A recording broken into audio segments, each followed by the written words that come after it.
Sebetulnya kalau menurut Ustadzah Safana Intani, Ustadzah Intan, seperti apa sih tuntunan bertamu yang semestinya gitu? Atau mungkin sesuai dengan ajaran Islam begitu?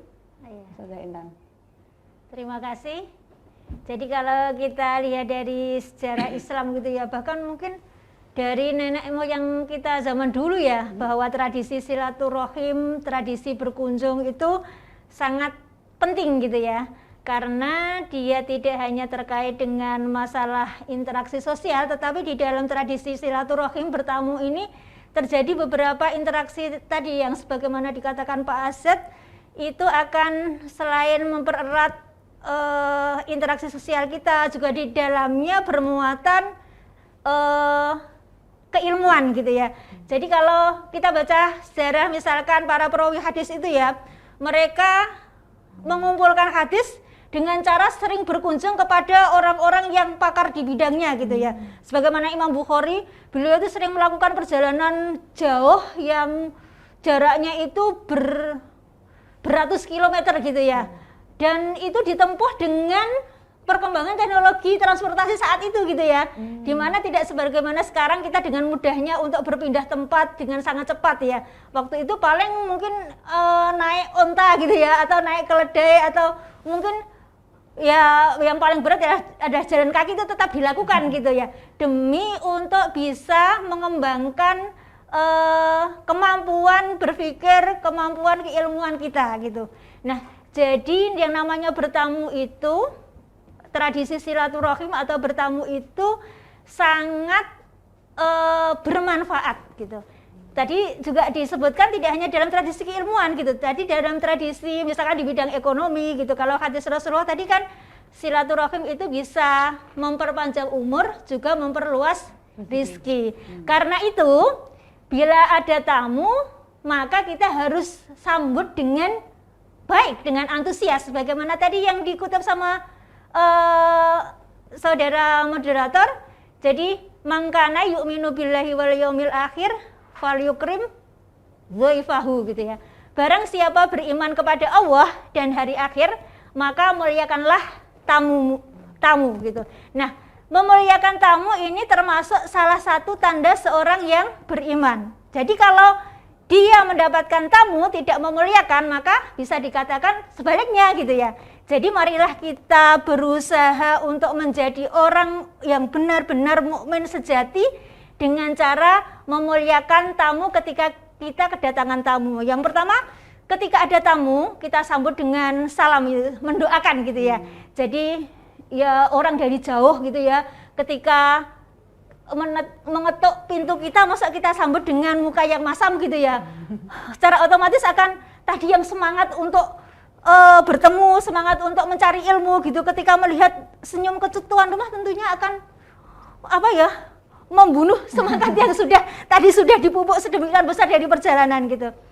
Yang kedua, ketika ada tamu, marilah kita sambut dengan hal-hal yang menyenangkan. Misalkan kita suguh dengan, misalkan pas kok kelihatan haus, kita suguh dengan minuman yang menyegarkan misalkan ya.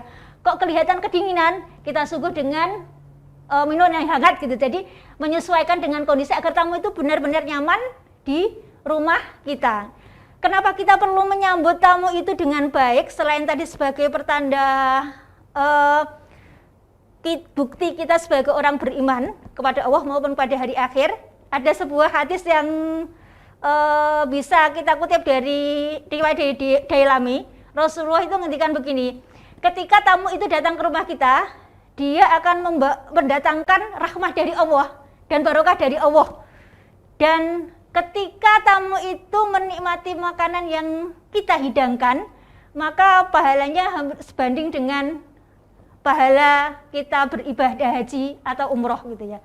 Jadi betapa luar biasanya pahala yang bisa kita dapatkan apabila kita menyambut tamu itu dengan baik, dengan memuliakannya gitu ya. Mungkin memang ada salah satu hadis Rasulullah, kalau nggak salah muttafaq alaih ya Pak ya.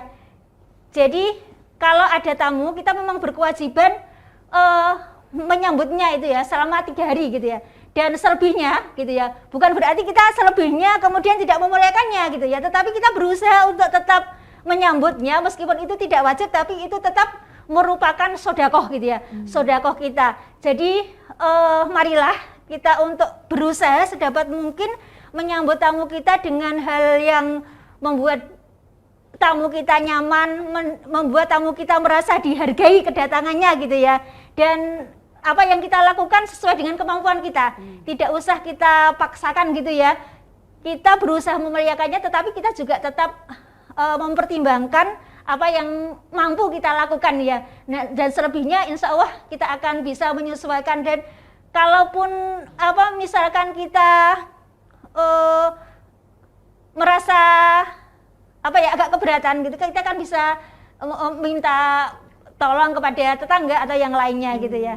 Misalkan mencarikan oleh-oleh, kalau ini ya kita pandang perlu membawakan oleh-oleh ya gitu ya. Karena itu salah satu bukti bahwa kita memuliakan tamu gitu, dan kita suka gitu, senang ketika tamu kita datang ke rumah. Dan masalah tentang memuliakan tamu itu juga menjadi bahan tadi evaluasi bagi kita. Kalau kita bertamu pun kita berusaha menjadi tamu yang baik gitu ya. Tamu yang baik adalah tadi sudah dikatakan Pak Azad, tamu yang tahu diri gitu. Tahu diri. Kalau di dalam Islam kan jadi di surat Al-Isra, barang siapa berbuat baik maka sebenarnya dia berbuat baik untuk dirinya sendiri gitu ya. Jadi kalau kita bertamu dengan baik, insya Allah sambutan tuan rumah pun akan baik kepada kita gitu ya. Jangan sampai kita menjadi tamu yang kemudian memberatkan tuan rumah. Misalkan kita menginap berhari-hari padahal situasinya tidak memungkinkan. Misalkan ya rumahnya kayaknya kok sudah penuh gitu ya. Kita tetap tahu diri lah, tetap bisa melakukan sesuatu dengan secara kontekstual gitu ya, tetap berfaedah, tidak memberatkan gitu ya.